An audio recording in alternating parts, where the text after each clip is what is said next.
A black high school valedictorian walks into graduation, but her name isn't on the program. Her white principal claims it was a printing error, even though she earned the highest GPA. The crowd grows tense, cameras rolling, then her younger brother walks onto the stage holding proof, and what's inside exposes a secret the school's hidden for years. What happens next shocks the entire nation. Before we deep dive into this interesting story, subscribe to our channel, and tell us where are you watching from. Share in the comments below. The morning air was crisp, and the sound of students bustling across the quad echoed between buildings like an overture to another academic year. Inside Brambleton University's Math and Sciences Hall, the atmosphere held a different kind of tension. Room 304, known across campus as the intellectual gauntlet, buzzed with hushed voices, laptop keys clicking, and pages flipping. The walls, lined with portraits of predominantly white men, pioneers of mathematics, loomed like silent gatekeepers of tradition. Alyssa Tatum stepped inside, her posture poised, eyes forward, chin slightly lifted. Her braids were pulled into a neat bun, and her dark brown skin glowed under the fluorescent lights. She wore confidence like armor, but inside her heart drummed a careful rhythm of anxiety. She had earned her place full academic scholarship, perfect scores, state math champion, but she knew those facts didn't matter to everyone, especially not to Professor Edwin Clark. He stood at the front of the lecture hall, adjusting his spectacles with the same expression he wore every year. Indifferent, clinical, and vaguely condescending. Clark was known for his brilliance in theoretical mathematics, and equally infamous for his chilling detachment from his students, unless they reminded him of himself. And Alyssa never did. As she slid into the third row, notebooks in hand, Clark's eyes swept the room. He paused when he saw her, just a fraction of a second too long. It wasn't overt, it never was, but Alyssa knew that look. It was the same look a museum guard gave her once, when she leaned too close to a painting. The same look an airport agent gave her mother during a random search. A look that said, "Prove you belong here." The lecture began with Clark's monotone introduction, followed by a rapid overview of the syllabus. No small talk, no warmth. It was all about rigor, performance, expectations. The stakes were clear. Alyssa kept meticulous notes, annotating in the margins, highlighting intersections between linear algebra and number theory. Math was her language, her logic, her refuge. Numbers didn't care what you looked like. They either worked or they didn't. But academia was built by people, and people came with bias. "Let's warm up," Clark said. 30 minutes into the lecture, he turned to the whiteboard and scrawled a dense string of variables, fractions, and abstract symbols. "Who here can simplify this set before we move on?" The class shifted uncomfortably, eyes dropped, pens froze. Alyssa scanned the problem quickly. It was complex but not unmanageable. As she reached for her pen, Clark turned. "No volunteers?" He paused, then added, "Miss Tatum, you seem eager. Why don't you give it a try?" Heads turned. Alyssa felt her stomach tighten. It wasn't the difficulty of the problem. It was the setup, the timing, the way he singled her out. A freshman, on the first day, in front of 50 students. But she stood anyway. As she walked to the board, a voice in the back whispered just loud enough, "Let's see if she's as smart as her scholarship." Alyssa didn't flinch. She took the marker, looked at the board, and began to solve. Her strokes were confident, her logic precise. The answer came together cleanly. She turned back, expression calm, as murmurs of surprise spread through the room. Clark didn't comment. He only nodded once, then turned back to his notes. But something shifted. The air got thinner. After class, Alyssa started packing up when Clark approached. "Miss Tatum," he said quietly, "I have something a bit more stimulating for your level." He handed her a folded paper, smirking faintly. "Let's see how far that scholarship brain of yours can go." The equation inside wasn't on the syllabus. It wasn't even labeled. Just lines of dense looping calculus and theoretical variables that bordered on doctoral level abstraction. Alyssa blinked, stunned. It was less an assignment, and more of a gauntlet. But the real message was clear. This wasn't about learning, it was about putting her in her place. As Alyssa stared at the paper, the room now empty, Clark walked away without a word, leaving behind only the weight of his smirk and the silent challenge meant to crush her. Alyssa remained seated long after Professor Clark's footsteps faded down the hallway. The folded sheet in her hand felt heavier than paper should feel, as if the ink itself carried an intention meant to crush her. She smoothed the creases slowly, inhaling the faint smell of dry erase markers and chalk dust that always lingered in room 3. The equation stared back at her, dense and winding, with symbols she recognized from advanced research journals rather than undergraduate coursework. It made no sense why Clark had this ready on the first day, or why he had handed it to her, or why his smirk had held the kind of satisfaction someone felt when setting a trap. She reread the first line, then the second, then the layers of functions folding into each other. It was solvable, technically, but the time it required was absurd. Hours, maybe days, a whole research team would normally tackle something like this. Even the best graduate students wouldn't expect to see this problem for years. Alyssa knew exactly what it was. A message. Her phone buzzed against her desk. A text from her mother. First day? How's it going? Alyssa swallowed, typing slowly. It's fine. Hard, but fine. She didn't include the part about Clark. Not yet. She didn't want to sound like she was already complaining. She tucked her books away and left the room. But as she stepped into the hallway, she caught two voices echoing from the far end, two faculty members talking in low tones, unaware she was approaching. You see Clark's face, one said.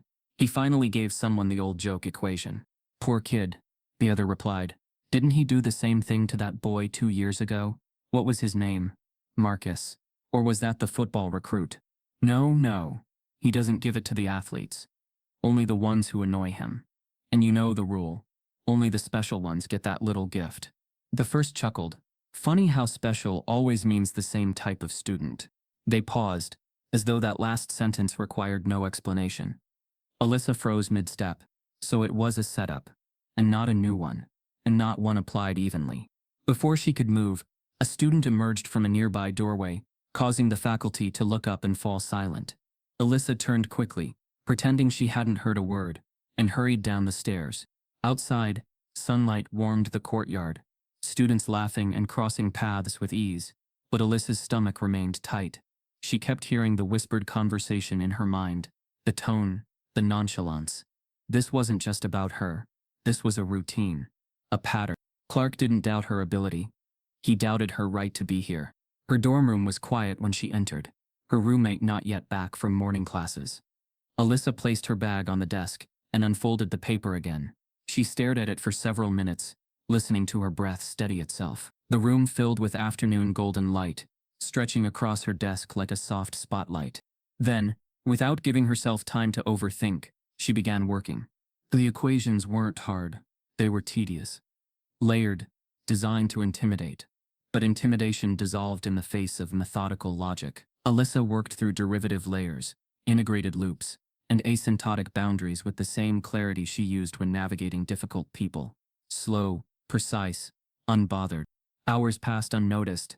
When her roommate finally walked in, Alyssa didn't break concentration. Girl, are you even breathing? The roommate asked softly. Alyssa kept writing, trying to. What is that? Looks like alien math. It's a joke, Alyssa murmured. Except I'm not laughing. Her roommate leaned closer.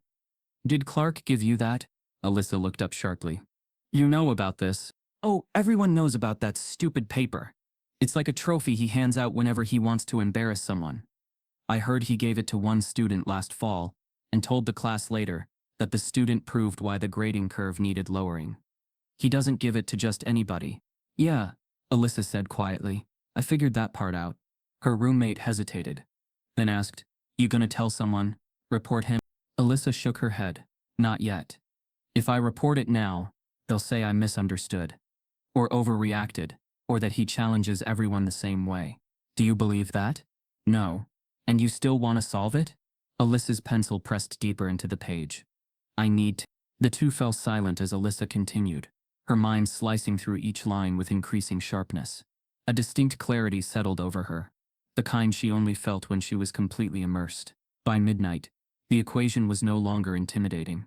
It was simply there, like a wall that could always be climbed if you knew where to place your feet. Yet something nagged at her. Clark hadn't just handed her a problem. He had handed it to her in public. He wanted the humiliation to be witnessed. She looked at the clock. 5 hours had passed. She wasn't done yet. But she was close.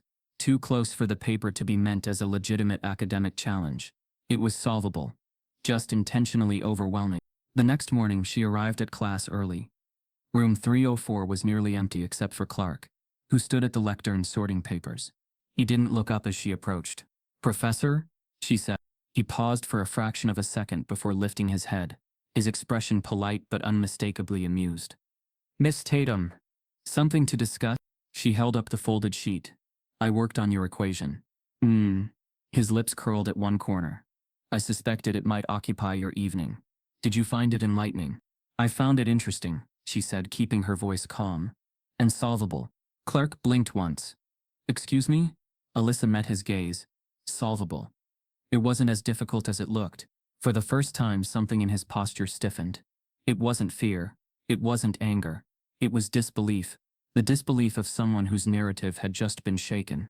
"Well," he said after a moment, smoothing his tie, "you'll have an opportunity to walk the class through your attempt once we begin." Alyssa hadn't expected that.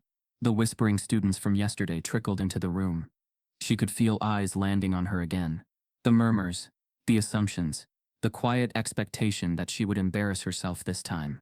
Clark began the class exactly on the hour, speaking briskly about the course structure for the upcoming week. Alyssa listened, her fingers drumming lightly on her notebook, the finished solution tucked neatly inside. Then Clark cleared his throat. "Before we begin today's lesson," he announced, "Miss Tatum has taken the liberty of attempting the special equation I provided yesterday. Since she claims it's solvable," his tone sharpened here, "I think we should all examine her approach." Alyssa felt several students shift in their seats, anticipation rippling through the room. She stood slowly, not rushing, not shrinking. Her footsteps were steady as she approached the whiteboard. She could feel Clark watching, waiting for her to falter. Alyssa uncapped the marker. The board gleamed blank and cold in front of her. She didn't copy the entire equation. She didn't need to. Her mind held each component clearly. She wrote the first step, the simplification, the isolations, each transformation unfolding like a controlled unraveling. The board filled quickly with clean, organized logic. Somewhere behind her, a student whispered, "No way." She kept going. Another line, another reduction, another transformation. Clark coughed. "Miss Tatum, perhaps you should slow." She didn't slow. When she reached the final line, she placed the marker down with quiet precision. She turned toward the room, her breath steady. "That," she said softly, "is the solution." Silence fell so completely, it was as if the walls absorbed sound. Clark stared at the board, eyes narrowing. Alyssa saw him run through the steps mentally, searching for an error that simply wasn't there. "How long?" he asked finally. His voice thin. "Did it take you?" Alyssa shrugged lightly. "Less than a minute this morning to rewrite it. Last night I took a few hours, but only because I wanted it neat." The room erupted into low whispers, not mocking, stunned. Clark's face paled. Alyssa didn't wait for approval. She didn't wait for dismissal.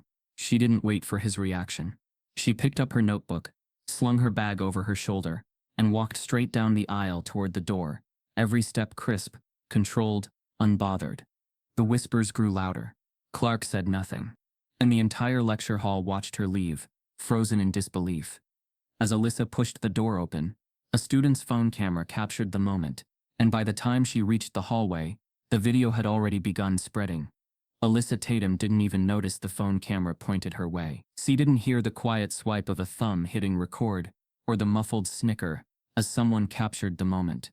All she knew was the strange silence that wrapped around her as she left room 304 sharp, loaded, and louder than any applause could have been. But behind her the internet was already awakening. The student who recorded the moment uploaded the 59-second clip to TikTok within minutes. The caption read, "Professor tries to humiliate freshman black girl with impossible equation. Watch what happens." The video showed Alyssa solving the equation in seconds, dropping the marker, and walking out with controlled grace. It wasn't just math anymore. It was a statement. 10 minutes later, the clip crossed 20,000 views. By the time Alyssa returned to her dorm, it had gone well over 100,000. And by dinner time, her name was spreading across every major social media platform. On Twitter, the clip was reposted with commentary, "This is what happens when black excellence meets white gatekeeping." On Instagram, a reel with dramatic music and the caption "Black Girl Magic Live" went viral. Influencers, educators, and even a few celebrities began quoting the clip, calling her a genius, a legend, and the future of STEM. Alyssa never asked to be famous. She just wanted to be left alone to learn. When she woke the next morning, her phone was lit up with notifications, voicemails, text messages, interview requests, podcast invites, and blog mentions. Her inbox had exploded. Her mother had even received a call from a national journalist, requesting a quote about the viral video that's sparking a much-needed conversation. Across the room, her roommate sat up in bed holding her phone, stunned. "Alyssa, you're literally on the front page of Reddit." Alyssa's heart sank. "What?" she asked, softly. "People are calling you Alyssa Euler." Her roommate's voice held equal parts awe and concern. Alyssa rubbed her forehead. "I didn't want this. She stopped. Her breath caught somewhere between pride and dread. The worst part was that Professor Clark hadn't said a word. Not to her. Not to the class. Not publicly.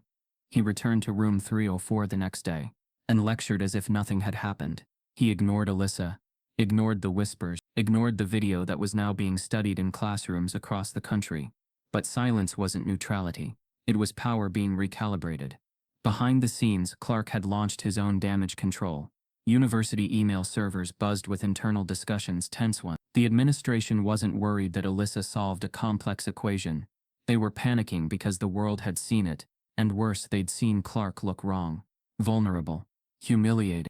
"This is not good for optics," one department head wrote in a private email. "It makes us look like we target minority students for failure." Another replied, "We need to protect faculty credibility. A viral moment doesn't tell the full story." The PR team drafted a vague, impersonal statement, posted to the university's Twitter account. "Brambleton University is committed to academic excellence, intellectual diversity, and rigorous inclusion. We do not condone behavior that undermines these values. An internal review is underway." The statement didn't mention Alyssa, or Clark, or the video. It was a smokescreen meant to suggest action while buying time. But Alyssa saw it for what it was: avoidance. They weren't standing with her. They were circling their own wagons. The whispers began changing around campus. At first, they were celebratory. Then, they soured. "She only got in because of a diversity scholarship," someone murmured in the library. "She made Clark look bad on purpose," another claimed in the dining hall. "Why even walk out like that? She wanted to go viral." Alyssa overheard fragments of her own reputation unraveling in real time. Students she hadn't spoken to acted like they knew her story, her motives. One email arrived in her inbox with no subject line. No sender. "Enjoy your 15 minutes. The university doesn't forget." Another, "You're not the hero you think you are. Clark's been here longer than you'll ever be." The fame felt like a trap. Every repost of the video, every mention of her name added pressure she never wanted. She had done everything right. She had studied, showed up, solved the work, but none of that protected her from being twisted into a symbol. First, she was their inspiration. Now, she was their threat. It didn't help that Clark had friends in high places. Senior faculty, donors, board members, people who saw Alyssa not as a brilliant student, but as a disruption to tradition. Inside the administrative offices, Clark played the long game. He claimed the video lacked context, that the equation had been offered as an intellectual challenge, not a trap. He warned the university that the situation, if not contained, could set a dangerous precedent of viral influence over academic standards. Privately, Clark was furious. The clip had made him a villain. His authority had been undermined. His tenure was suddenly under quiet scrutiny. And worst of all, Alyssa had become untouchable in the eyes of the public. He couldn't retaliate directly. Not yet. So instead he pushed for something subtle. He emailed the dean, requesting an academic integrity review, citing disruption in the classroom, breakdowns in protocol, and a clear shift in classroom discipline. The dean, anxious to balance public outrage with internal loyalty, agreed. "Let's convene a private faculty meeting," he wrote. "Keep it quiet. No press, no students." The goal wasn't justice. It was reputation management. Alyssa had no idea. Not until the night before it happened. Her roommate rushed into their dorm, phone still in hand. "You're not going to believe this. My lab partner's dad is on the board. They're holding a closed-door meeting tomorrow. About you." Alyssa turned slowly. "What kind of meeting?" "They're calling it a review, but it's just faculty. Clark will be there. The dean. No students. No representation." Alyssa's mouth went dry. "They're meeting about me. And I'm not even allowed in the room. Her roommate nodded, face pale. They want to control the story. If you're not there to speak for yourself, they can say anything. Alyssa sat down on her bed, heart pounding. It wasn't just the equation anymore, or the video. It was something deeper. Systemic. Clark had sparked something that was now being handled behind closed doors, the same way powerful institutions always handled discomfort. In silence, in secrecy, in meetings where the target has no seat at the table. That night, Alyssa scrolled through her phone, with trembling fingers. People still praised her online, still reposted the clip, still called her inspiring. But none of them knew what was happening behind the curtain. None of them would be in that boardroom tomorrow. None of them could hear what would be said in her absence. Her fame couldn't protect her from a room full of people deciding her future in whispers. The next morning, as Alyssa refreshed the university website, a small event appeared on the administrative calendar. It read, Special Faculty Session, Closed Attendance. Location, Administrative Boardroom. A.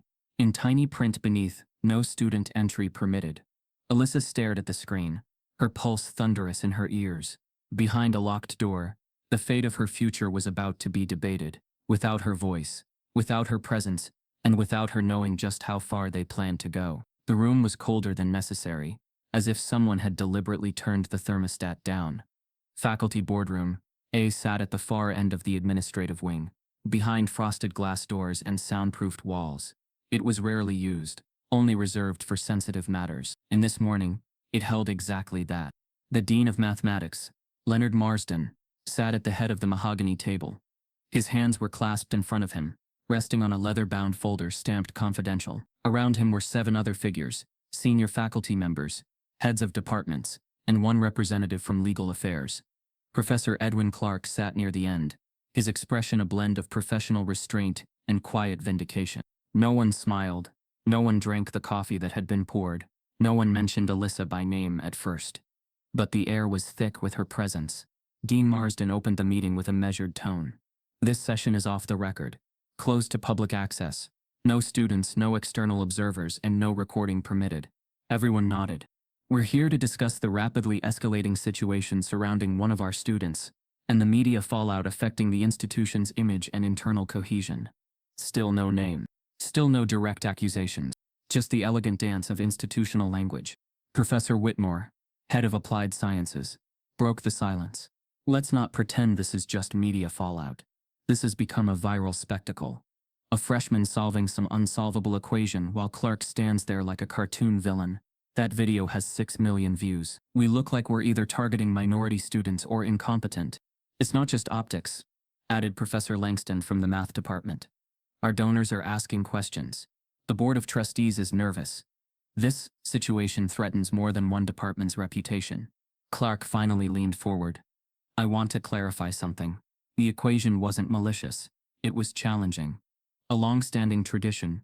I've given variations of it in previous years. Langston glanced at him. To how many white students? The question hung in the air unanswered. Dean Marsden didn't look at Clark.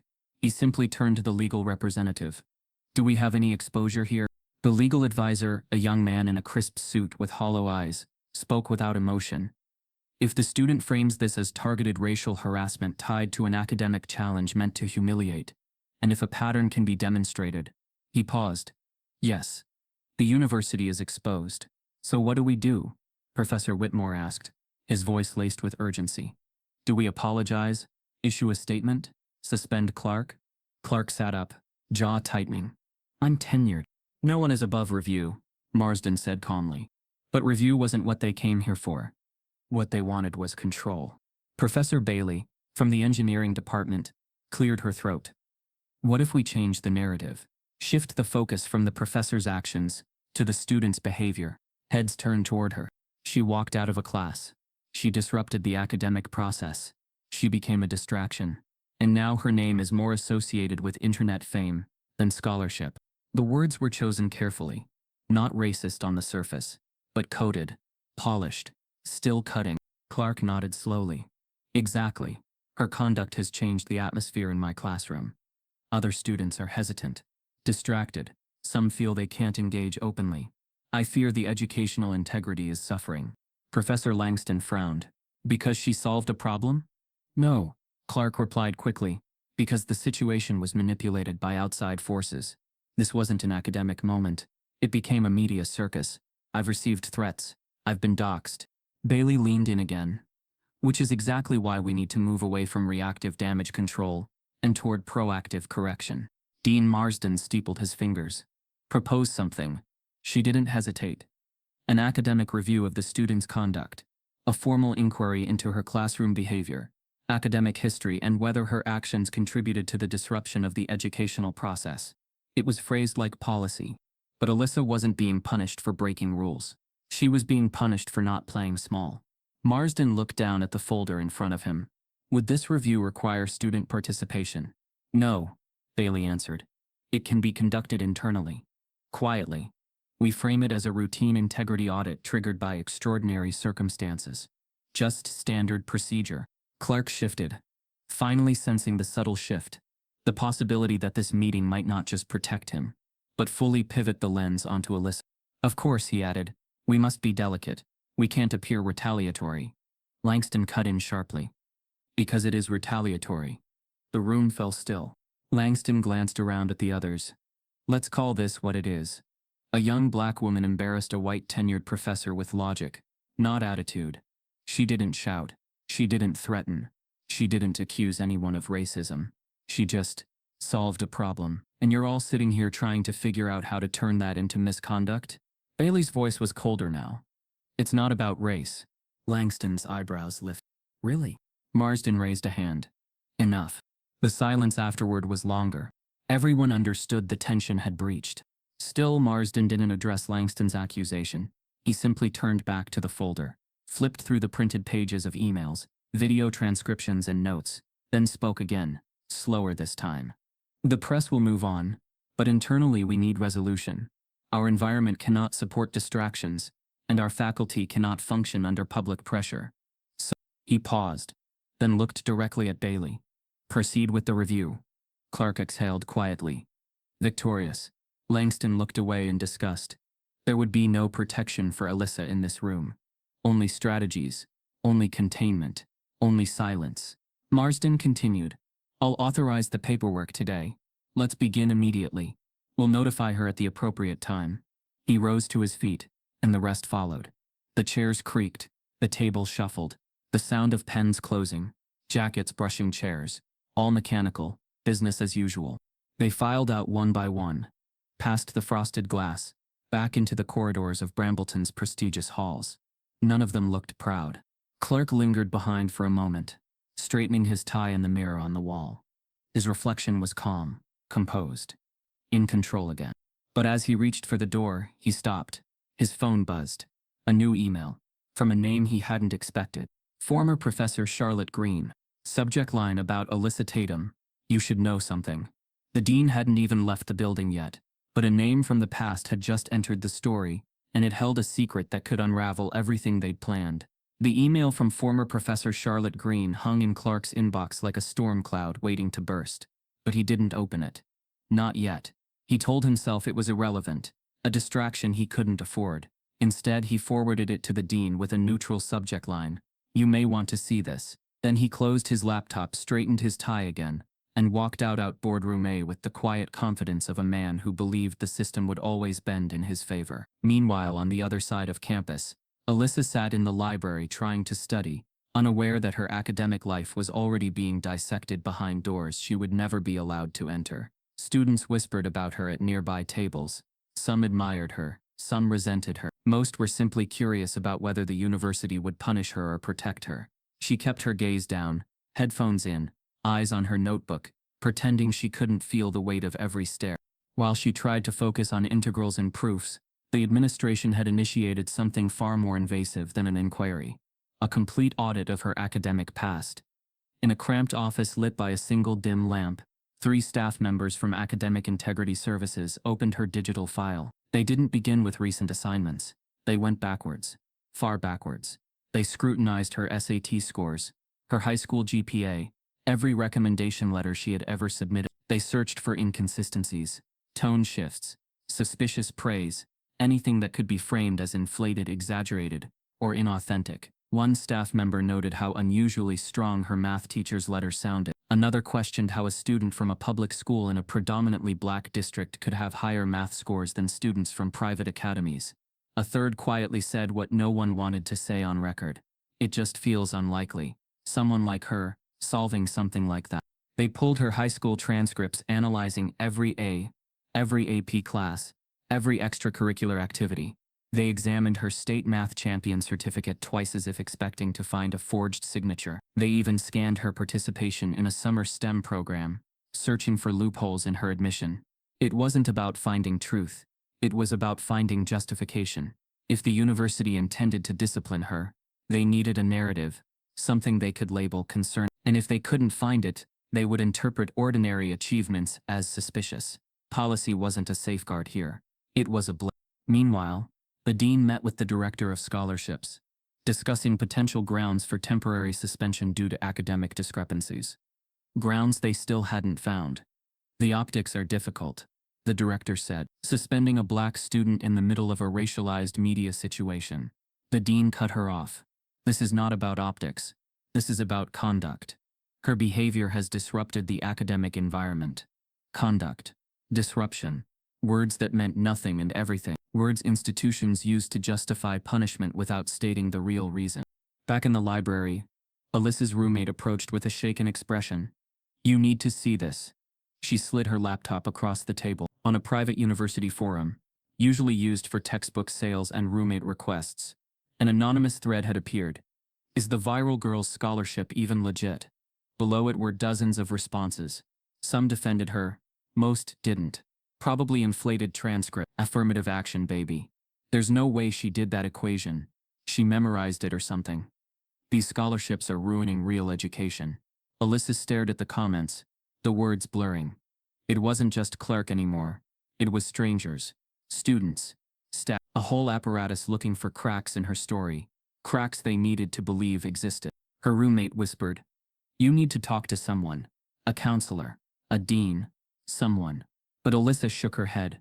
"They won't listen. At least try." "Try what?" Alyssa's voice trembled. "Convince them I'm smart enough to deserve being here." Her roommate didn't answer. She didn't need to. The silence spoke the truth. Neither of them wanted to admit.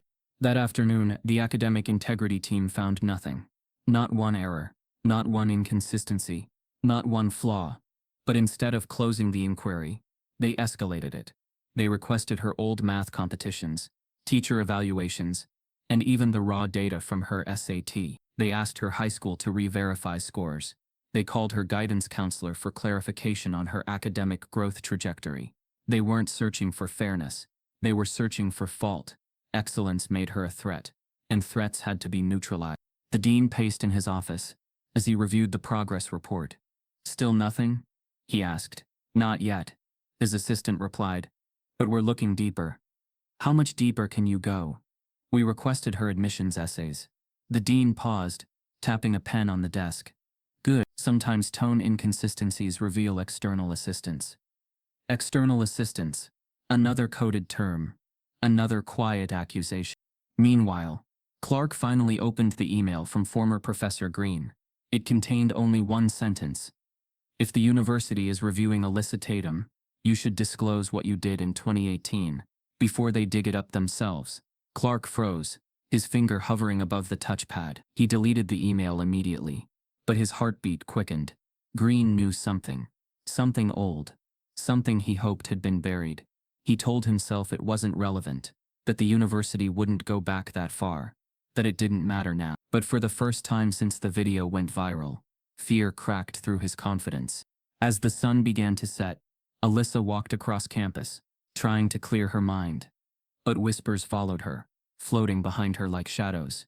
"There she is. The girl from TikTok. I heard she's under review." Each word chipped at her calm, until she felt smaller with every step. She reached her dorm, opened the door quietly, and found a white envelope slipped beneath it.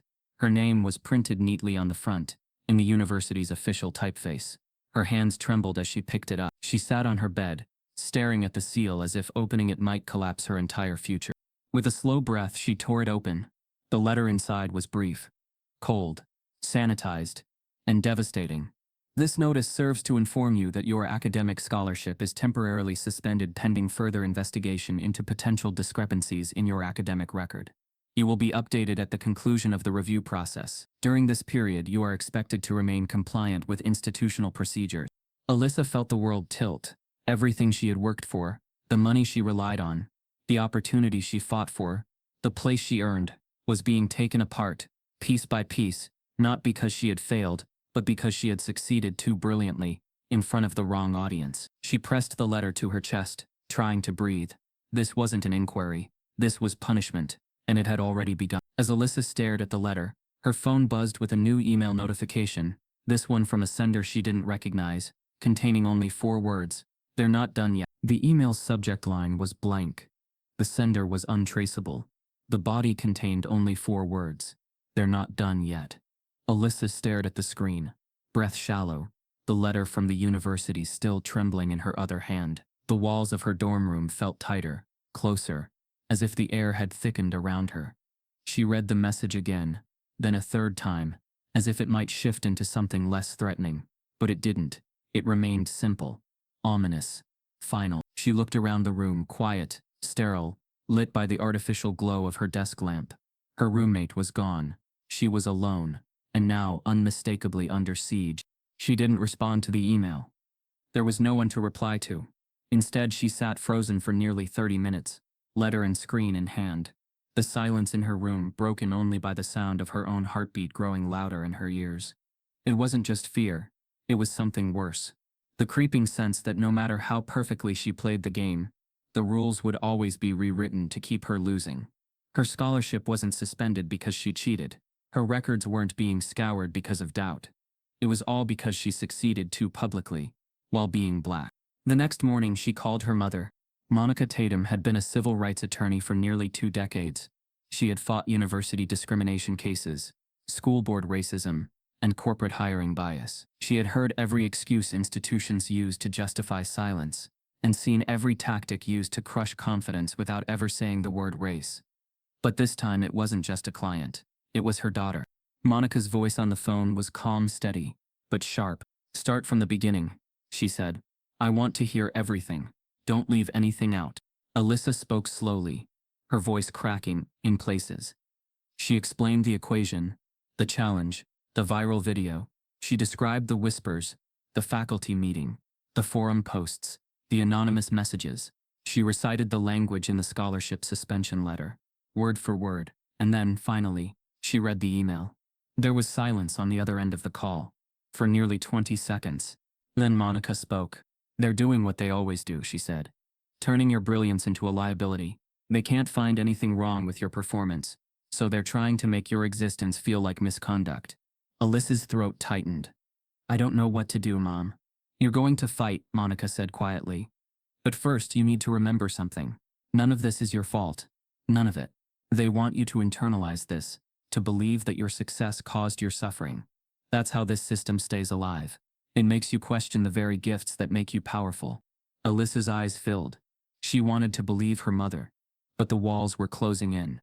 Later that night, Monica drove 4 hours straight to Brambleton and walked into Alyssa's dorm with a legal pad in one hand and takeout in the other. She wrapped her daughter in a long, quiet hug, not the kind that said everything would be okay, but the kind that said even if it's not, you won't be alone. They sat at the tiny dorm desk, papers scattered between them, letters, documents, Alyssa's notes. Monica underlined phrases with a red pen, drawing boxes around contradictions, policy terms, and vague accusations.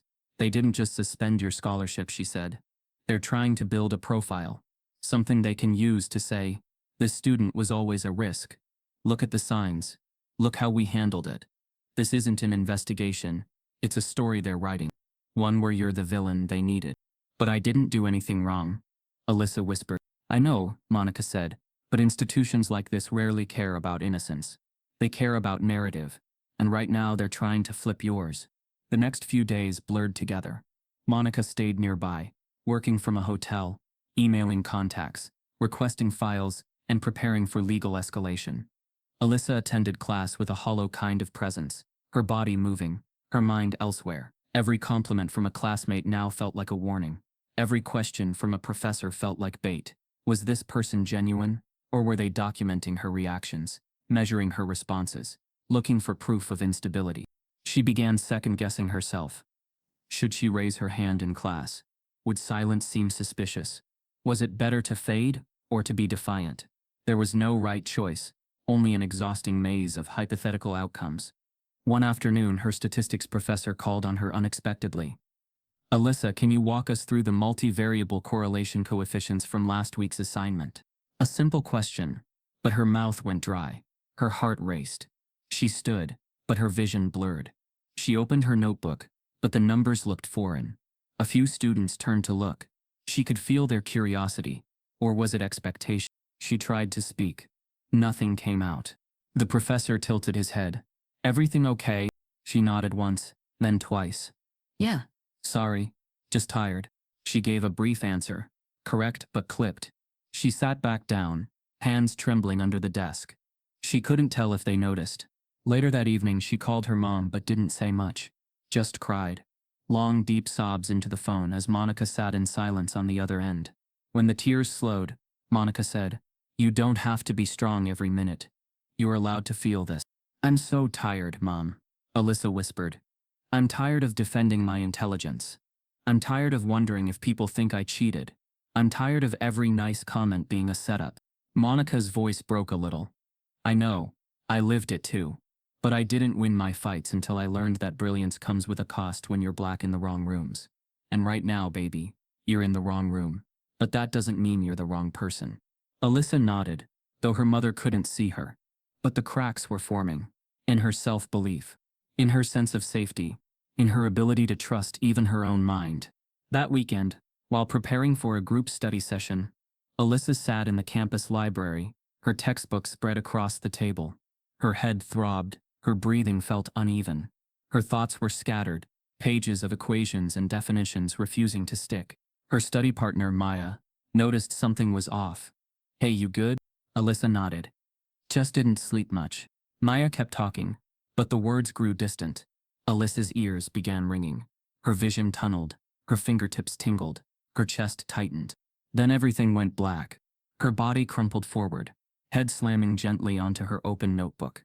Pages fluttered as Maya screamed for help, dropping her highlighter, scrambling across the table. "Somebody call 911. Students stood. Librarians ran. The room blurred into chaos. As Alyssa lay unconscious on the library floor, a paramedic knelt beside her and whispered to the radio, "We've got a university student. 19, possible panic-induced collapse. Breathing's shallow. She's in shock." But on Alyssa's phone, still unlocked on the table, a new email notification appeared from the university's legal department. Subject line, "Immediate disciplinary action pending review." The paramedics moved swiftly. Within minutes, Alyssa was stabilized, a breathing mask secured over her mouth and nose, her body trembling under the fluorescent lights of the library. She didn't wake immediately. Her hands were clammy, her pulse irregular. A crowd had formed, students holding backpacks to their chests, whispering behind phone screens and half-covered mouths. Someone had recorded it. The collapse, the chaos, the sight of a girl once celebrated now laid out, vulnerable and broken. The phone screens were back, but this time not for praise. This time it was spectacle. The library was cleared out. Alyssa was wheeled out on a stretcher. Her phone buzzed twice more before the screen dimmed. 2 unread emails, both from Brambleton's legal department. By the time she was admitted to the student health center, an administrator had already notified the hospital staff. "Please keep the student's visit confidential. There are legal sensitivities." Legal sensitivities. Not a concern for her health. Not a question about her safety. Just liability. Monica arrived 20 minutes later, face sharp with controlled fury, hair pulled back in a tight bun. She didn't speak to the staff. She didn't need to. Her badge and glare did the talking. She reached Alyssa's bedside, took her daughter's hand, and exhaled. "We're leaving this campus soon," she whispered. "But not before we burn every lie they've buried you under." When Alyssa opened her eyes, her voice was barely above a whisper. "Did they suspend me?" Monica didn't answer. She only squeezed her hand tighter. The next morning, Brambleton University posted an official statement. It was brief, cold, sanitized. The university is aware of recent developments regarding a student's health emergency and the ongoing academic integrity review. We remain committed to upholding both student wellness and faculty integrity. Due to the sensitive nature of the matter, no further comment will be provided. Faculty integrity. The phrase echoed like a warning. Behind that curtain of words, the university had begun its quiet retreat. Not from controversy, but from accountability. They didn't want to defend Alyssa. They wanted to dissolve her, to let the system quietly suffocate her brilliance until she disappeared, and everything could return to the comfort of silence. That same day, Professor Clark received an internal memo. Following review, your tenure remains unaffected. Continue all instructional duties as usual. Limit media engagement. Refrain from discussing the case with students. Clark smirked as he read the final line. He knew what that meant. The university had picked a side, and it wasn't Alyssa's. Meanwhile, faculty were told not to speak out. A private email went out from the provost office reminding department members that any public commentary on the case could compromise institutional neutrality and result in disciplinary review. It was clear: protect the professor, maintain the brand, let the student unravel. But not all faculty stayed silent. Professor Langston, who had spoken up in the closed-door meeting, approached Dean Marsden privately. You're going to ruin this girl, he said bluntly. And for what? Because she's smarter than your comfort allows. Marsden didn't look up from his desk. This is not about intelligence. It's about process. She broke it. Now she's being evaluated. Langston's eyes narrowed. You'll win. You'll strip her down and justify it in paperwork. But what happens when the rest of the country sees what you did? Marsden didn't answer. He didn't have to. The university wasn't worried about the country. They were worried about precedent. If they allowed Alyssa to stand unscathed, other students might find courage. Other faculty might lose control. The structure would shift, and that, above all, could not be tolerated. Students began to notice the shift too. In the days following Alyssa's collapse, her friends grew distant. Study partners suddenly backed out. Labmates stopped responding to her texts. The people who had once cheered her name in digital spaces now crossed the quad without making eye contact. One even posted anonymously, I liked her at first, but all this drama, I'm trying to focus on my degree. A few tried to speak up, cautiously, quietly. A sophomore from the Black Student Union posted a statement calling for transparency and justice. Hours later, he received an email from the Office of Student Conduct, warning him about potential violations of the university's social media policy. Another girl who had reposted a supportive TikTok had her on-campus job suspended pending review of online activity. The message was clear: speak on Alyssa's behalf, and you become part of the problem. Meanwhile, Alyssa returned to her dorm, more isolated than ever. Her professors were distant, her classmates quiet, her roommate supportive, but visibly afraid of being targeted by association. Even the cleaning staff avoided small talk now. Alyssa felt like a ghost, still breathing, still brilliant, but erased from the community she had once tried so hard to belong to. She stopped raising her hand in class. She stopped going to the cafeteria during peak hours. She stopped answering emails from journalists, alumni, and advocates. And slowly, she began to believe what they wanted her to believe, that maybe she had done something wrong by being exceptional. Monica tried to keep her grounded. She brought food. She kept folders. She sent letters. She drafted legal arguments, filed open records requests, even began contacting national civil rights organizations. But Alyssa's silence deepened. She was living in the middle of a war where the battlefield looked like classrooms, and the weapons were silence and procedure. Then everything shifted. A video dropped late one night. Anonymous. Unedited. Raw. It showed Professor Clark, same glasses, same tie, same quiet smugness, in the faculty lounge. The timestamp was dated the day before the first class of the semester. He sat at a table, laughing with two other professors. A hidden phone camera captured every word. She's going to walk in thinking she belongs, Clark said. Wait until she sees what I've got for her. I'm giving her the joke equation. Let's see how long it takes her to fold. The others laughed. She's the scholarship girl, right? One asked. Clark nodded. Exactly. Let's see what happens when theory meets reality.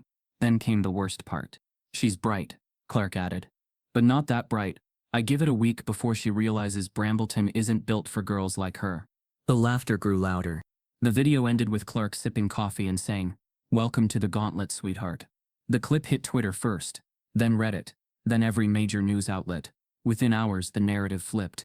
Not because the university admitted fault, but because the truth had finally slipped through the cracks of their perfectly managed silence. As the video gained millions of views, Alyssa's phone rang for the first time in days. But it wasn't her mother. It was a major civil rights attorney from DC, and he had just one question. Are you ready to sue them? The morning after the video dropped, Brambleton's campus was no longer quiet. It trembled with energy. Students stood in clusters, phones in hand, rewatching the grainy footage of Professor Clark smirking over coffee as he casually orchestrated the humiliation of a black freshman girl. Alyssa's name was no longer a whisper. It was everywhere.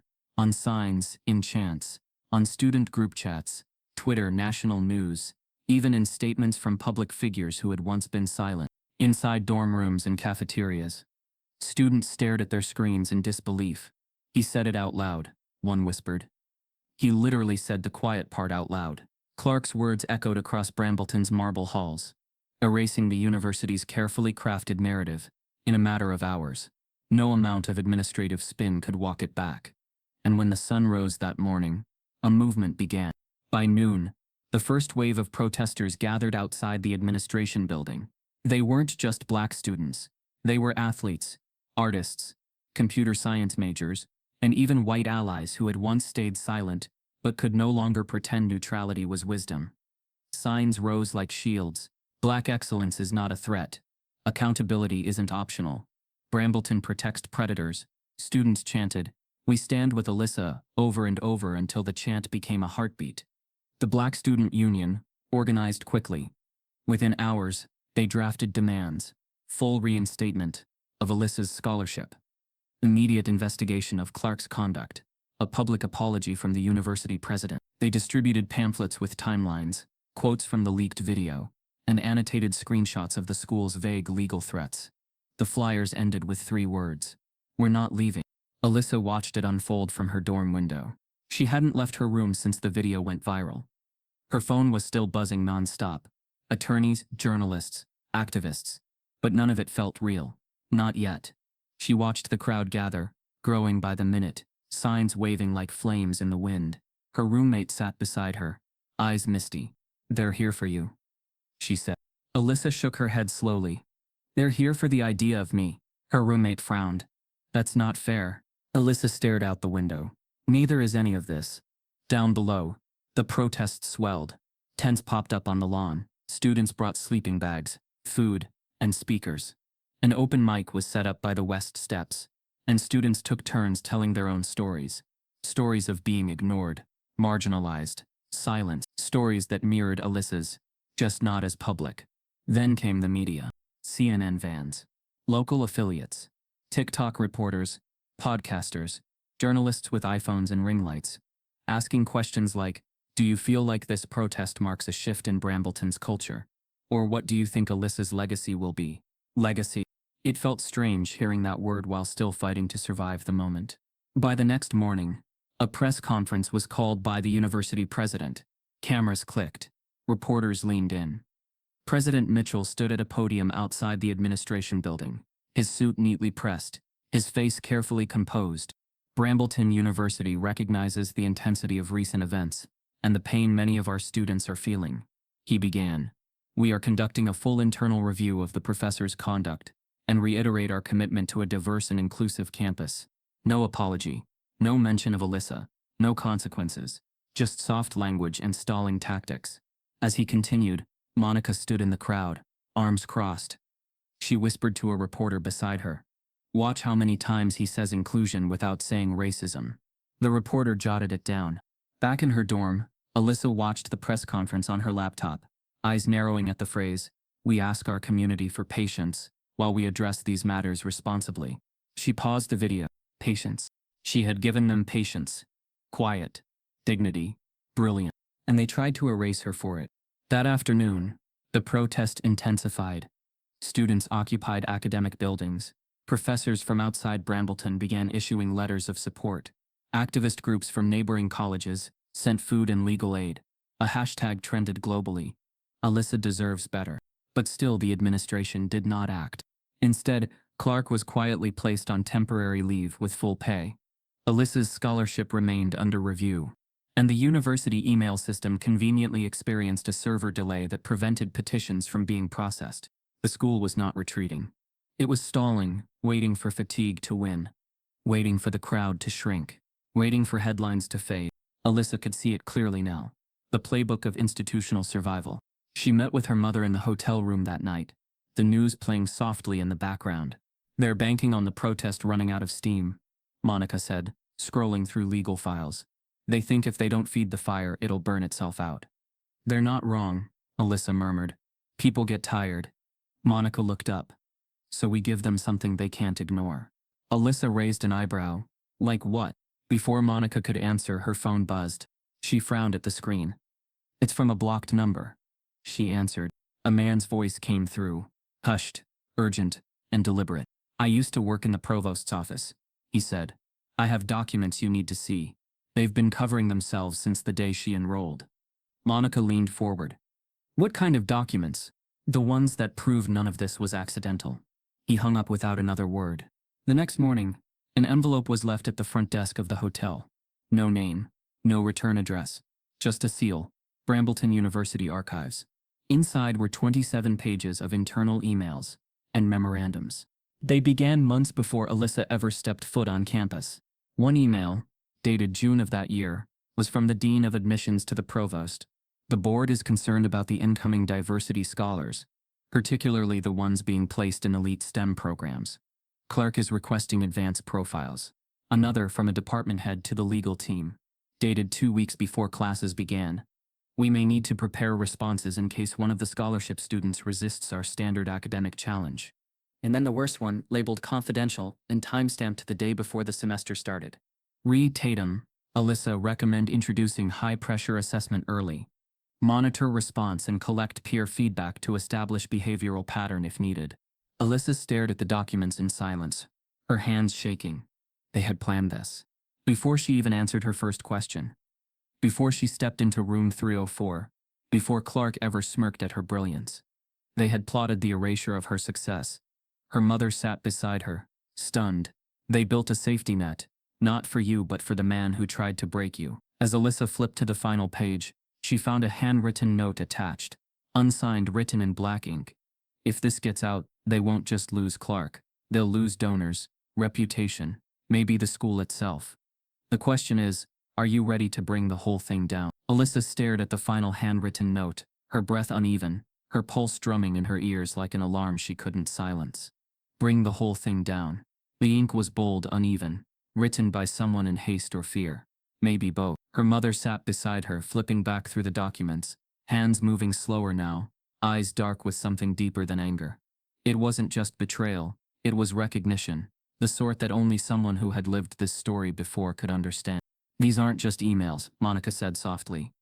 "They're blueprints, patterns, an entire system disguised as standard procedure." Alyssa swallowed hard. "How long do you think this has been happening?" Monica didn't look up. Long enough for them to stop seeing it as wrong. The envelope lay open on the hotel table, its contents spread out like evidence in a crime film. Internal memos, flagged names, coded language, pre-planned challenges, meetings with donors concerned about the merit dilution caused by diversity scholarships. And beneath it all, a quiet but unmistakable theme: control the pipeline, manage the narrative, maintain intellectual hierarchy. Alyssa felt a coldness settle in the room. "So I was never a student to them." Her mother met her eyes. "You were a risk." The realization was suffocating. Every moment since she arrived at Brambleton, the extra stairs, the subtle skepticism, the professors who seemed surprised when she excelled, now formed a mosaic of orchestrated doubt. None of it had been random. None of it had been accidental. She wasn't just unlucky. She was targeted. Monica tapped one document. A summary sheet with bullet points outlining evaluation methods. "Look at this. Early academic stress test recommended for high-performing minority admits." She let out a short, humorless laugh. "Stressed? They make it sound like you're a machine. They're trying to break." Alyssa's voice cracked. "How many students before me did they do this to?" "We're about to find out." Monica organized the documents into stacks. "We need to identify patterns, names, years, departments. If this is systemic, there will be traces." Her tone shifted from maternal to attorney, analytical, sharp, relentless, but Alyssa could still see the tremor in her mother's hand every time she turned a page. For hours they worked side by side, turning over each page like uncovering layers of rot. One email, from a biology professor, read, "Had to lower expectations again this semester. The scholarship admits aren't keeping up." Another, "Suggest we redirect high-achieving minority students to general courses if they show signs of strain." Strain, a word weaponized to mean not fitting our mold. But then they found the worst file, a spreadsheet with columns labeled high-risk, potential push-out, and alternative pathway recommendation. Alyssa's name was highlighted. She wasn't alone. There were 7 other students from the last 3 years, all students of color, all flagged the same way. A chill ran through her body. They planned to remove me before I ever stepped in Clark's classroom. Monica closed her eyes briefly. They didn't see your brilliance as accomplishment. They saw it as disruption. Alyssa felt tears rising. Why me? Why any of them? Because institutions like this are built to preserve comfort, Monica said, her voice softening. Not justice, not equity, comfort. Especially for the people who've always held power here.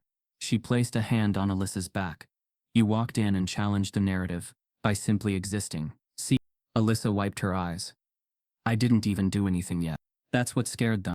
There was a long silence before Alyssa spoke again. So what now? Monica took a slow breath. Now, we expose them. All of them. Alyssa looked at the documents again, her fear slowly shifting into anger, the kind that vibrated under her ribs, hot and heavy, and impossible to swallow. For the first time, she wasn't just defending herself. She was defending the unnamed faces in the documents. The ones who left quietly, who failed silently, who never knew why the system seemed weighted like an anchor against their feet. She wasn't fighting for one future. She was fighting for all the futures this institution tried to erase.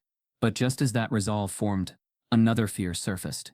If we go public, Alyssa whispered, they'll come after me harder. Monica nodded. They will, and they won't fight fair. But you have truth, and evidence, and a platform. You're not a whisper anymore. You're a spotlight. Alyssa exhaled slowly. How do you fight an institution this big? You don't fight alone. As if summoned by those words, there was a knock on the hotel door. Alyssa froze. Monica stood first. Stay here. She moved cautiously, peered through the peephole, and relaxed just slightly before opening the door. It was the civil rights attorney from D.C., the one who had called after the protest.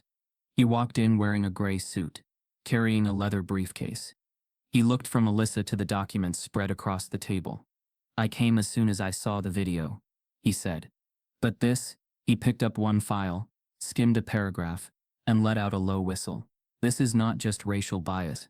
This is academic malpractice. Coordinated, documented, institutional. Alyssa sat taller. So what do? He looked at her with unwavering seriousness. We make this national, not just a viral moment, a legal case with real repercussions. We force them into accountability. Alyssa nodded slowly, but her stomach twisted. If they see these papers, they'll panic, he finished. And panic makes institutions sloppy. For the first time that week, Alyssa felt something that resembled strength, fragile, trembling, but real. The attorney opened his briefcase. We'll need to file a preservation of evidence request immediately, and we need to secure digital copies. Once this leaks, they'll try to wipe everything. Alyssa grabbed her laptop, scanning pages into digital files. Monica triple-checked attachments. The attorney drafted the first legal notice. It felt like building armor in a battlefield she never agreed to walk into. But the system wouldn't let her leave quietly, and it proved that truth within hours. That evening, as Alyssa returned to her dorm to grab a few more things, she found another envelope slipped under her door. Not white this time. Dark navy, embossed with the university's crest. The seal was firm, the paper thick, the kind used for termination or legal action. She hesitated, pulse racing. Her hands trembled as she opened it. The letter inside was brief, brutally brief. This correspondence serves as a formal warning. Dissemination or sharing of internal university documents without authorization constitutes a violation of the Brambleton Code of Conduct and may result in immediate expulsion. You are advised to cease all related communication. Office of University Legal Affairs. Alyssa read it once, then again, then a third time, her breath catching. They knew she had the files. They knew she was preparing to fight. And they were threatening to end her education. The very thing she had worked her whole life for. Before she ever reached a courtroom, Alyssa dropped the letter onto her bed, just as her phone buzzed again, this time with a text from an unknown number containing a single line. "They're erasing files tonight. You need to see this before it's gone." The text message burned into Alyssa's screen like a warning flare. "They're erasing files tonight. You need to see this before it's gone." She barely had time to breathe before her mother was packing bags, securing copies of documents, and coordinating with the attorney, whose pace accelerated into crisis mode.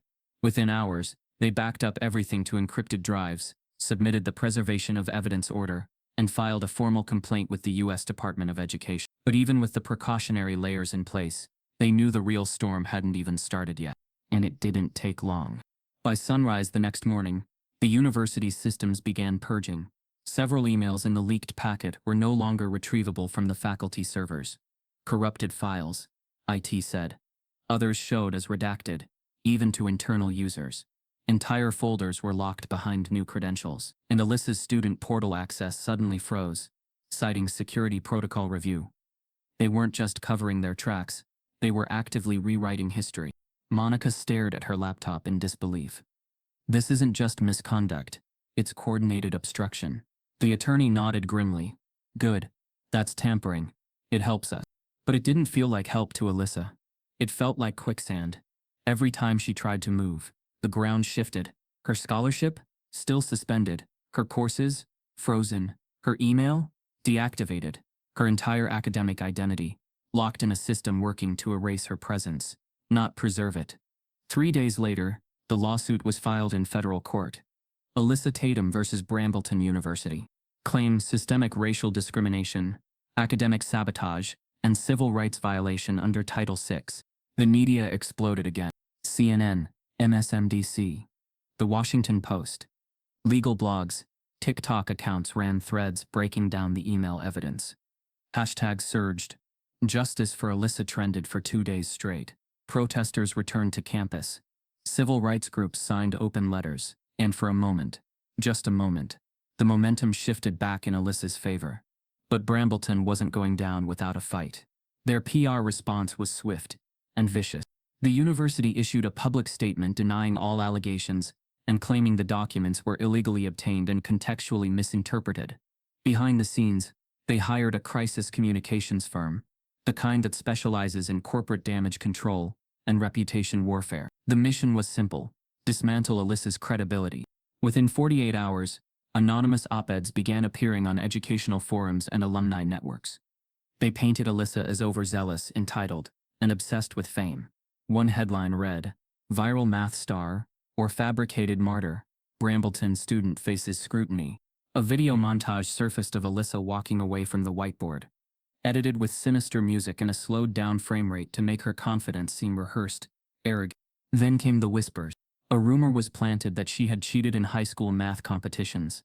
A baseless lie, but one picked up by online trolls and concerned parents who circulated it like gospel. An alumni donor posted a letter on LinkedIn saying, "We support academic rigor, not activist spectacles. This lawsuit is nothing more than reverse racism in disguise." Alyssa read every word, every lie. She stayed up nights refreshing her name online, watching herself become a caricature, a meme in one tab, a headline in another, a villain in someone else's story. She wasn't just fighting a school anymore. She was fighting a narrative machine, with decades of practice and millions in funding. Her mental health wavered. Her appetite disappeared. Her voice, once clear and calm, trembled when speaking to strangers. Every time she picked up her phone, she braced for the next attack. Her mother noticed the change. "Alyssa," she said gently one night, "we can pause this. Take a breath. You don't have to carry it all at once." Alyssa shook her head. "If I stop now, they win.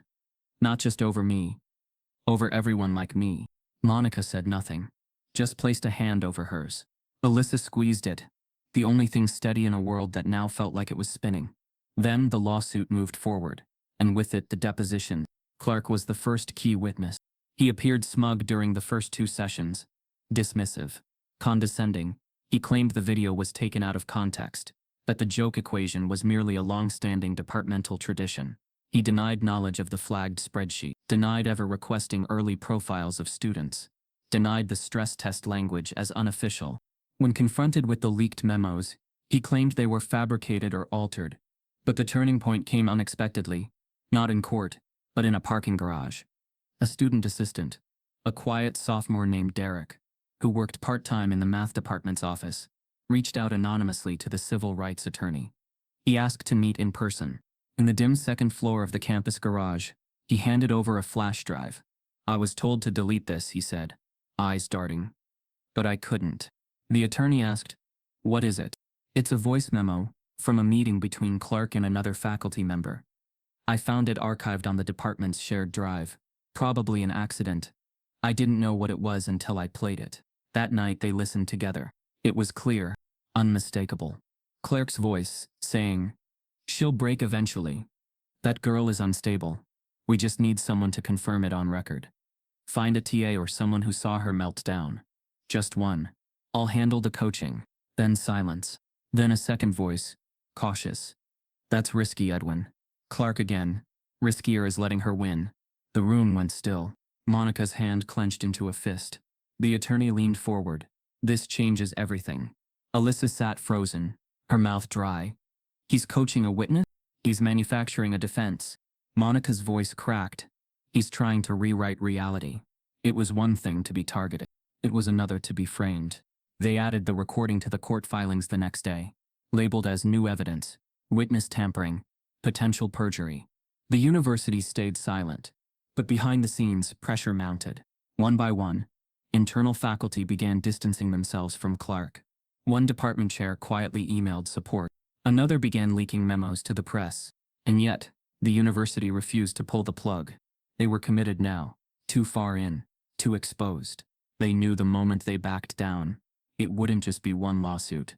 It would be an unraveling, a system torn open, a legacy redefined. And for the first time, Alyssa realized, maybe that was exactly what needed to happen. Just as the court date was finalized, her legal team received an encrypted file from an unknown source containing a spreadsheet of names, over 50 black students, across 10 years, all marked with codes: target for review, push-out candidate, risk disruptive genius. Alyssa scrolled to the bottom. The last entry was dated just a week before her own collapse. It read, "Tatum, A. Acceleration denied. Silence preferred." The courtroom was cold. Not physically. The thermostat was steady, the lighting even. But the air inside was heavy with scrutiny, like the walls themselves had absorbed the centuries of battles fought under the banner of neutrality. The judge entered with the slow, deliberate gait of a man who had heard too many cases and remembered too few. His face didn't betray bias, but it didn't promise empathy, either, just fatigue masked as formality. Alyssa sat beside her legal team at the plaintiff's table. Her mother sat just behind her in the gallery, flanked by 2 civil rights attorneys and a retired judge who had flown in to observe. The jury box was full, 10 white jurors, 1 Latina, and 1 black woman who hadn't made eye contact with Alyssa since opening statements. The court reporter adjusted her headset. The court clerk shuffled files, and on the other side of the room, Brambleton University's legal team adjusted their suits, smirking like they were early to a dinner party. The trial had finally begun. It didn't start with stories. It started with credentials. The defense immediately challenged Alyssa's academic background. They dissected her SAT scores, her GPA, her recommendation letters. They questioned her admission essay, her scholarship qualifications, even her extracurriculars. She presented herself as a prodigy, one defense lawyer said, and yet, we find little peer-reviewed support of her capabilities. Where is the evidence of her genius? Alyssa's attorney rose, voice steady. You're suggesting her intelligence is on trial. The defense didn't flinch. Her intelligence was the foundation of her complaint, Your Honor. If that intelligence is unverifiable, the complaint is baseless. Alyssa sat silent, her fists clenched beneath the table. She had known they would come for her mind, but hearing it aloud, hearing grown adults argue over her intellectual legitimacy in front of strangers, made her stomach churn. The judge allowed the line of questioning. It set the tone. For 3 days, the trial unfolded like a public autopsy of Alyssa's life. Teachers were called as witnesses, former classmates, even a guidance counselor who had retired the year before. Some spoke with admiration, others with vague indifference, But every testimony was framed by the defense to plant one doubt after another. Did she ever appear overly ambitious? Were her test scores consistent with her behavior? Did you ever suspect she was performing? The implication was clear. She was too polished, too articulate, too confident, too much. Meanwhile, Alyssa's team laid out the documents. The emails, the recordings, the spreadsheet of names, the leaked memo from Clark, the voice note from the parking garage, the systemic language buried in administrative archives, the push-out list. But each time they presented evidence, Brambleton's lawyers pushed back with institutional jargon. These documents are unauthorized. They lack metadata. They represent a misinterpretation of departmental planning. To the jury, it became a battle of credibility between the polished legacy of a 150-year-old institution and the lived experience of a single black student who dared to challenge it. On the fourth day, the university called an expert witness, a tenured professor from another elite college who claimed Claire's equation was a harmless academic rite of passage. In fact, he said, I've given similar problems to my own students. It's meant to spark curiosity. Alyssa's attorney leaned forward. And were your students also singled out for their race? The man stiffened. Race was never a factor. But did you give these problems only to students of color? I don't see race in the classroom. The jury didn't react, but Monica in the gallery scoffed just loud enough to turn heads. Alyssa sat straighter. By the sixth day, exhaustion showed on every face, except hers. She had stopped reading headlines, stopped opening text, stopped listening to the podcast breakdowns, and legal debates that followed her name like shadows. In this room, she was no longer a viral video or a trending hashtag. She was just a girl fighting to prove she wasn't disposable. The trial reached its midpoint with the judge calling for closing witness testimony. Alyssa's attorney rose. We have one more witness, Your Honor. A late addition. The judge looked over his glasses. Name? The attorney looked across the room. Professor Charlotte Green. A murmur rippled through the courtroom. Clark visibly tensed at the defense table. A woman in her early 50s stood from the gallery and walked to the front with calm precision. Her gray blazer was unwrinkled, her posture upright, her eyes sharp. She took the oath, sat, and folded her hands neatly on the witness table. Professor Green, the attorney began, you once taught at Brambleton, correct? Yes, she said. For 14 years. And what was your reason for leaving? I filed multiple internal complaints about discriminatory behavior in the STEM departments, she said evenly, including targeted academic sabotage. The defense objected. Irrelevant. The judge overruled. Let her speak. Professor Green continued. I raised concerns that certain professors were administering high-stakes, undocumented tests disproportionately to students of color. I submitted data showing that white students were mentored while black students were filtered out. I named Clark in 3 separate memos. And how did the university respond? The attorney asked. They opened a peer review investigation into my conduct. I was pressured to resign within 6 months. Alyssa felt a lump rise in her throat. This was what truth sounded like when it was no longer afraid. Professor Green turned toward the jury. I watched students like Alyssa enter Brambleton with brilliance. And I watched that brilliance treated like a threat. The problem wasn't her talent. The problem was that she was never supposed to outshine the people grading her. Silence filled the courtroom. The defense shuffled papers but didn't speak. The judge finally looked up from his notes. Anything further? Alyssa's attorney shook his head. No, Your Honor. As Professor Green stepped down, she passed Alyssa's table. She paused just long enough to place a hand gently on Alyssa's shoulder. I see you, she whispered. Alyssa closed her eyes, holding back the tears, not of pain, but of recognition. The day ended without fanfare. The jury was dismissed until morning. The attorneys packed their files. The gallery emptied slowly. Alyssa stood in the hallway with Monica, surrounded by reporters and flashes. You were incredible, someone said. You just changed history, said another. Alyssa didn't respond. Her mind was still in that courtroom, with the stares, the silence, the way her intelligence had been dissected like a crime scene. Later that night, back in the hotel, she sat on the bed, the spreadsheet of names still open on her laptop. She looked at the last name again. Tatum. AA. Acceleration denied. Silence preferred. They had chosen silence as her destiny. She had chosen to speak instead. As Alyssa closed her laptop, her attorney entered the room, face pale. We have a problem, he said. One of the jurors was just caught on camera, meeting with Brambleton's lead counsel in a hotel parking lot. The courtroom atmosphere was already tense when the news broke that a juror had met with Brambleton's lead counsel in a hotel parking lot. Whispers spread fast, legal teams scrambled, and by morning the judge had ordered an emergency review. The juror was dismissed, and though the defense tried to argue that no harm had been done, the integrity of the process had already been cracked. The judge's narrowed eyes told everyone in the room that he had seen too much, even if he wouldn't say it aloud. But the real shift in momentum came not from scandal but from a single voice. When Professor Charlotte Green returned to the stand for a second, unscheduled testimony, the courtroom braced. No one had expected her to come back, but she had more to say, and this time she didn't hold back. With a quiet but cutting tone, Green pulled out a slim black folder. Inside it were copies of emails, dated over a decade, detailing complaints filed by students who had experienced the same kind of academic testing Alyssa had.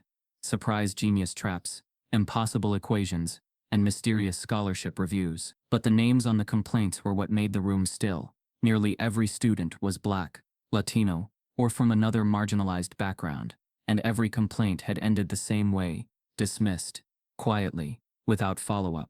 I kept copies, Green said, because I knew they'd try to erase the pattern. She read from one, a 2016 complaint by a Black engineering student who had been publicly humiliated for failing a problem that wasn't on the syllabus. He left the school within 2 semesters, she said, despite a 3.9 GPA and 2 research papers published. Another from a Latina student in the physics department described being removed from a research assistantship after questioning a professor's grading. Her complaint was flagged as hostile behavior. She was advised to change majors. The defense objected, but the judge waved them off. Let her finish. Green then turned to a document labeled Internal Department Strategy Memo. It read, Monitor academic acceleration patterns among high-risk demographics. Initiate early interventions to preserve cohort performance. The courtroom went silent. The phrase high-risk demographics clung to the air like smoke. When asked who had authored the memo, Green answered without hesitation. Clark, and it was co-signed by the Dean of Mathematics. The jury leaned in, some visibly shaken. The judge, who had spent much of the trial stoic and unreadable, scribbled something furiously into his notes. Even Brambleton's legal team shifted uncomfortably. Then came the twist. Green revealed she had once served on an informal committee that reviewed Clark's conduct after another viral incident, one that never reached the public. A Black male student had solved a challenge problem in front of a class and was later accused of disruptive arrogance. Clark had allegedly told faculty the student needed to be reminded of where he stands. No formal reprimand had followed, just a note placed in the student's academic file labeling him non-collaborative. I tried to intervene, Green said. I sent memos. I went to the provost. I even contacted an external oversight board. But the university made it clear. The priority was always to protect the faculty's image, not the student's future. Her voice didn't shake, but her eyes shone with something deeper than anger. Regret, guilt, exhaustion. I stayed silent for too long, she said, looking directly at Alyssa, and I won't do it anymore. For the first time since the trial began, Alyssa felt the weight lift. Not all of it, but enough to breathe. Enough to believe this fight wasn't just hers anymore. The jurors watched her differently. After that, not with sympathy, but with recognition, as if they finally understood that this wasn't about one girl or one mistake, or one dramatic video. It was about a structure, one that trained itself to question brilliance when it didn't come in a familiar package. After court adjourned for the day, Alyssa and her legal team returned to the hotel conference room. The lights were low, the table cluttered with laptops and paperwork, half-eaten sandwiches, and legal pads marked in red ink. Her mother poured tea into a styrofoam cup and slid it toward her. You did it, Monica whispered. You got them to listen. Alyssa shook her head gently. They're not listening. They're reacting. It's not the same. She wasn't wrong. Because just before midnight, the university made their move. Her attorney opened an email marked privileged communication, without prejudice. It was a settlement offer. High 6 figures, full scholarship reinstatement, an internal investigation into Clark, conducted by a neutral third party. All pending one condition: silence. Alyssa read the document 3 times. Her name at the top, the NDA clause near the bottom. Paragraph after paragraph designed to look like a rescue, but written like a trap. "They're scared," Monica said quietly. "That's the only reason this came tonight." The attorney nodded. "It's a strong offer. Most would take it." Alyssa didn't respond. Her eyes were still on the line that read, "The complainant shall refrain from further public commentary, media engagement, or legal action related to this matter." She imagined accepting it, finishing school, getting her life back, sleeping without checking the locks, not being the girl from the video anymore. But then she thought about the spreadsheet of names. The girl who dropped out, the student who was labeled non-collaborative, the silence that had covered this campus like a soft, suffocating fog for over a decade. And she knew her fight was never just about freedom. It was about truth. Alyssa looked up from the contract, placed it on the table, and said 4 words: "I'm not signing it." At that moment, her phone buzzed with a news alert. Brambleton's PR team had just released a breaking statement. New documents suggest plaintiff Alyssa Tatum may have falsified key evidence. The room was silent, yet the weight of what Alyssa had just done reverberated through the walls like an aftershock. Her words, "I'm not signing it," hung in the air with defiant clarity. Her mother's gaze didn't waver. Her attorney closed the laptop slowly, lips pressed together, equal parts pride and dread. They all knew what this meant. There would be no escape hatch, no private resolution, no tidy closure tied with the ribbon of a payout. By rejecting the settlement, Alyssa wasn't just continuing the case. She was declaring war on a structure built to erase people like her. Within 30 minutes, her phone buzzed again. A push notification lit up the screen. "Breaking: Brambleton University accuses plaintiff of fabricating evidence in high-profile discrimination case." It was retaliation, swift, strategic, and cold. The university's official statement, posted across their channels, framed the lawsuit as a misinformed effort rooted in resentment and social media hysteria. They questioned the legitimacy of the leaked documents, called the voice recording edited and contextually distorted, and labeled Alyssa a student under distress. To the public, it looked like damage control. To Alyssa, it felt like war. Her social media feeds exploded with mixed reactions. Some users stood firm. "We believe you, Alyssa." Others began to hedge. If the files were fake, this could ruin future cases. A few even called her a scam. But she didn't flinch. She met with her legal team immediately. "They're not going after the truth," she said. "They're going after perception." Her attorney nodded, and perception wins cases. They spent the next 24 hours preparing a formal response, submitting digital verification logs, third-party metadata traces, and a sworn affidavit from the student whistleblower who had found the files. They also secured an affidavit from Professor Green, confirming the authenticity of the documents. Still, the PR storm raged. Alyssa couldn't open her email without scrolling past threats.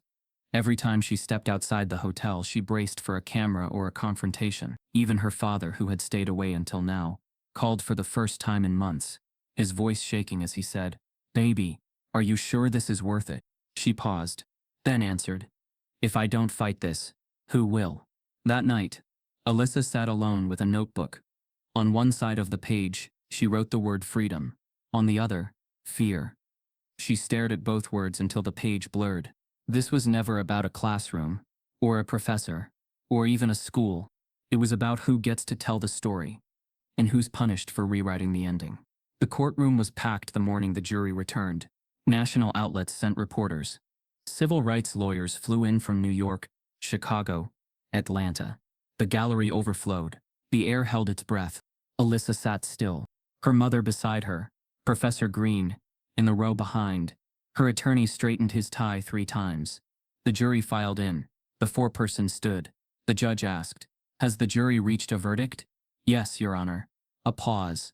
The paper was handed over. The judge unfolded it, his brow arched slightly. "The only tell." Then he read, "In the matter of Tatum vs. Brambleton University, we find in favor of the plaintiff, on all counts." A wave of emotion crashed through the room. Alyssa's breath hitched. Her mother closed her eyes. Green covered her mouth with one hand. Reporters jolted up, tweeting and typing in a frenzy. The judge continued, "The court further awards compensatory damages in the amount of $3.2 million and mandates an independent federal review of Brambleton University's academic policies and conduct over the past 10 years. The courtroom gasped. It wasn't just a win, it was a statement, a precedent, a national spotlight on systemic academic racism, enforced not just through whispers but through law. Alyssa stood slowly, unsure if her legs would hold. Her attorney clapped her back. Monica grabbed her hand and didn't let go. Reporters shouted questions, but Alyssa didn't speak. Not yet. Outside, the crowd had already gathered. Students held signs, "Believe Black women." Alyssa Tatum changed everything. Excellence doesn't need permission. And for the first time in months, Alyssa didn't feel like a headline. She felt like a legacy. As she stepped toward the podium for her first public statement, her phone buzzed again, this time with a message from an unknown number. "You think this is over? We haven't even started." Alyssa stood under the weight of a verdict that rippled far beyond the walls of the courthouse. In a single moment, years of erasure were acknowledged. Institutional betrayal was exposed, and justice, though imperfect, had found its mark. The judge's voice had barely faded when reporters swarmed, civil rights leaders issued statements, and universities across the country began quietly reviewing their own internal practices. It was the kind of moment rarely seen in real time, the collision of truth and accountability. But as the celebrations sparked, Alyssa already knew history had been made, but enemies had been made too. Brambleton University's loss wasn't just legal, it was cultural. Their public apology, released within hours of the ruling, carried the sterile language of damage control. "We regret the harm caused to Ms. Tatum and others." It read, "We are committed to rebuilding trust within our academic community." Beneath the surface of those words, however, was a bitter truth. They had been forced to say it, forced to strip tenure from a man they once protected, forced to acknowledge decades of neglect. The apology wasn't a change of heart, it was a change of consequence. Professor Clark's name was officially removed from the faculty directory the following day. The university announced his immediate termination and rescinded 2 departmental awards tied to his name. For a moment, it seemed like the system was finally unraveling, like one verdict could topple years of institutional arrogance. But victory, Alyssa soon realized, comes with its own shadows. Within hours of the announcement, her inbox overflowed, not with congratulations, but with threats. Anonymous messages laced with venom. Emails calling her a liar, a fraud, a race baiter. Forums and blogs questioned the legitimacy of her win, called it woke lawfare, and claimed the jury was manipulated by emotional theatrics. One post included her dorm address, another listed her high school and phone number. It didn't stop there. Academic circles, once silent, now split into 2 camps. Some professors praised her courage, wrote think pieces on institutional racism, and invited her to speak at conferences. Others, quietly but consistently, questioned her competence. Articles emerged in obscure educational journals with titles like "The Dangers of Viral Litigation in Academia," alluding to Alyssa without naming her. Her name became a code, a shorthand for disruption. Even students at Brambleton weren't united. Some hailed her as a trailblazer. Others resented the scrutiny now placed on their faculty. Group chats filled with memes mocking the lawsuit. Anonymous surveys on campus ranked students by likelihood to sue the university. Alyssa, unsurprisingly, topped the list.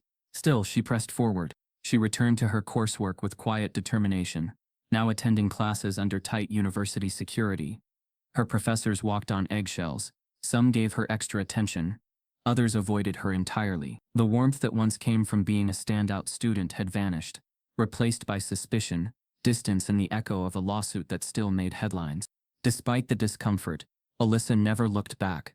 She gave interviews sparingly, choosing her words with care. She spoke not of vengeance, but of change. "I didn't sue because I was angry," she told one national outlet. "I sued because silence would have made me complicit." Her voice carried further than anyone had imagined. Donations to Black STEM scholarships doubled. A national task force on academic equity was launched by the Department of Education. Even Ivy League schools began public audits of their tenure review processes. But just as her name was becoming synonymous with justice, a new email arrived.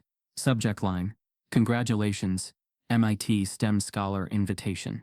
Alyssa opened it slowly, eyes scanning the letter that confirmed what once felt like a distant dream: a full scholarship, advanced research placement, housing, travel, a chance to start fresh, to learn without fear. She turned to Monica, who smiled through tears. "You earned this. Don't doubt it." But as Alyssa scrolled to the bottom of the email, her heart froze. Listed under the visiting scholars for the upcoming academic year was a familiar name: Dr. Edwin Clark, guest lecturer, applied mathematics. Her past had followed her. As Alyssa stared at the screen, a new message popped up. This one from a student at MIT. Hey, you need to know what this guy's doing here. It's worse than Brambleton ever was. 1 year later, the echoes of Brambleton still followed Alyssa, but they no longer defined her. In that year, she had become more than a student. She was a voice, a symbol, a movement that shook the academic world from its marble steps to its most hidden corners. She had spoken at panels on systemic reform, mentored first-year students too afraid to speak up, and helped draft legislative language aimed at educational equity. Her name was now etched into textbooks, think tanks, and lawsuits. But today she wasn't here for any of that. Today she was here to teach. The lecture hall at MIT buzzed with an energy Alyssa hadn't felt since before Brambleton. Not the tension of being watched, but the thrill of being heard. The room was packed. Students sat shoulder to shoulder, some standing in the back, others crouched in aisles. Phones were already out, cameras pointed at the podium, waiting for her. A banner above the chalkboard read, STEM and Structural Bias, a lecture by Alyssa Tatum. She stood just outside the door, hand gripping a piece of chalk, the same brand they used at Brambleton. For a brief second, the image of Clark's smirk flashed in her mind. The sting, the laughter, the equation. But the fear was gone. She walked in slowly, not rushed by expectation or nerves. The sound of the crowd quieted, rippling to silence, as her shoes echoed against the polished floor. She reached the front of the room and set down her notes, taking in every face looking back at her. Young, brilliant, diverse. Some of them had tears in their eyes. Others clenched notebooks, as if her words were going to rewrite how they saw the world. In many ways they would. Then she saw him, Clark, sitting in the back row, uninvited, the visiting scholar badge still clipped to his collar, but lower now, less prominent. He wasn't here as an authority anymore. He was a relic, a man clinging to a system that no longer bowed to him. And for once his eyes didn't glare with contempt. They flickered with something closer to fear. Alyssa didn't flinch. She picked up the chalk and turned to the blackboard. The room held its breath. With steady hands she began to write an equation. Not the same one Clark had once weaponized. This one was new. It wasn't designed to humiliate, confuse or expose. It was built to teach, to challenge, and to invite. It spanned the length of the board, looping through advanced theoretical principles, but ending in a way that required more than knowledge. It required vision. She stepped back and faced the students. This, she said, voice firm and clear, isn't just math. It's memory. It's design. It's resistance. She let the silence sit, then continued. What you see on this board is solvable, but only if you've been taught to trust your own brilliance.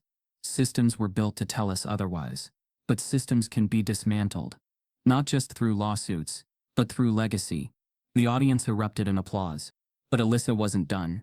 She told them about the push-out lists, the hidden memos, the pattern that connected racism not to slurs or direct insults, but to the slow, invisible erosion of opportunity. She described the emotional damage, the whispers, the isolation, the gaslighting that told students to question their worth. And she spoke of power, not the power handed down by titles or talent, but the power reclaimed through truth. She didn't look at Clark once. She didn't need to. Because every word, every equation, every breath she took on that stage was the antithesis of everything he had tried to suppress. A student raised their hand. How did you stay standing through all of it? Alyssa smiled softly. Because I knew I wasn't standing alone. She closed the lecture with a challenge. Solve this equation, but solve it your way. Don't look for permission in the method. Find your own logic. Send me your solutions. Not because you want a grade, but because you deserve to be seen. As the applause rose, Alyssa stepped back from the podium, letting the energy of the room wash over her. Students crowded forward, hands raised, voices calling her name. Her phone buzzed in her pocket. She pulled it out and glanced down at the screen. It was a message from an unknown number. No subject, just a picture, a whiteboard. The same equation she had written. Solved. Every line correct. Below it, a single line of text. My name is Zoe. I'm 12. I solved it. I want to be like you. Alyssa's breath caught. Not from shock, but from hope. Because legacy wasn't just about what you endured. It was about who you made room for next. Some truths don't just hurt. They expose the system built to bury them. If this story made you feel something, don't let it end here. Type yes if you believe silence should never win. Subscribe if this broke your heart.